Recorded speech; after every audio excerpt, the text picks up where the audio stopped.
ভারতীয় ইউনিয়ন কর্তৃক আয়োজিত কর্মী সভা সাম্য মানবিক সমাজ বিনির্মাণের দিক নির্দেশনা মূলক আজকের এই কর্মী সভার সম্মানিত সভাপতি, আমার দীর্ঘদিনের রাজনৈতিক সহযোদ্ধা, ভারতীয় ইউনিয়নের আহ্বায়ক এবং সোনারগাঁও উপজেলার যুগ্ম আহ্বায়ক আব্দুল আলী, আরও এখানে উপস্থিত আছেন যিনি আজকের এই যুবদলের প্রধান অতিথি খায়রুল ইসলাম সজীব, নারায়ণগঞ্জ জেলা ছাত্র দলের সাবেক সাধারণ সম্পাদক, বর্তমান যুব দলের সিনিয়র যুগ্ম আহ্বায়ক নারায়ণগঞ্জ জেলা।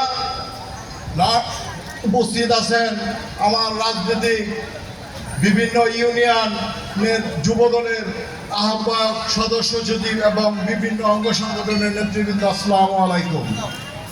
আমি আপনাদেরকে একটি কথা বলবো, সময় স্বল্পতা, যার বক্তব্যের জন্য আপনারা অধিক আগ্রহে বসে আছেন তিনি আপনাদেরকে বক্তব্য দিবেন। খায়রুল ইসলাম সজীব সাহেব আপনাদেরকে দিক নির্দেশমূলক পরবর্তী করণীয় বলবেন। আমি একটি ছোট্ট মেসেজ দিতে চাই, যারা কাজ করে তাদের জন্য কর্মের ফল থাকে। দীর্ঘ 17 বছর কাজ করে গেছে সোনারগাঁও উপজেলা প্রতিটা নির্যাতিত নিপীড়িত নেতাকর্মীদের পাশে আজহারুল ইসলাম মান্নান সাহেব।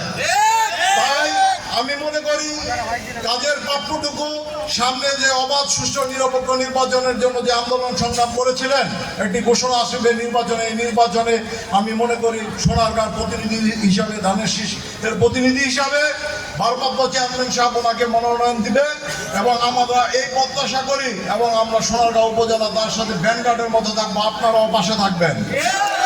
যারা দীর্ঘ 17 বছর যাবৎ কোন প্রকার খোঁজ খবর আপনাদের রাখেনি, একটি মিটিং পর্যন্ত করেনি, কথা সত্য, এটা আপনারা জানেন যারা রাজনৈতিক মাঠে ছিলেন। মান্নান সাহেব কিন্তু সোনারগাঁয়ে কোনো মিটিং মিছিল দেখেছেন কিনা, কোনো আন্দোলন সংগ্রাম দেখেছিলেন কিনা, কোনো অন্য কোনো নেতা বা অন্য কোনো লোককে যদি দেখে থাকেন, যদি না দেখে থাকেন তাদের বিরুদ্ধে আপনারা ব্যবস্থা নেবেন।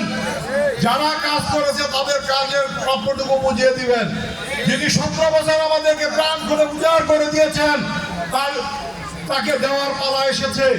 কিছুদিন পরে যদি আমাদের একটি অবাধ সুষ্ঠু নিরপেক্ষ নির্বাচন হয়, সোনারগাঁর জনগণ, সোনারগাঁর ভোটার আমরা হাসি মুখে ওনাকে তাকে ফিরিয়ে দেওয়ার জন্য উনি যা 17 বছর দিয়েছে তার কিঞ্চিত পরিমাণ ফিরিয়ে দিব এবং ভোটের মাধ্যমে তাকে দিয়ে দিব এবং সোনারগাঁ আবার নতুন রূপে সাজবে। ওনার হাত ধরে সোনারগাঁর উন্নয়ন হবে।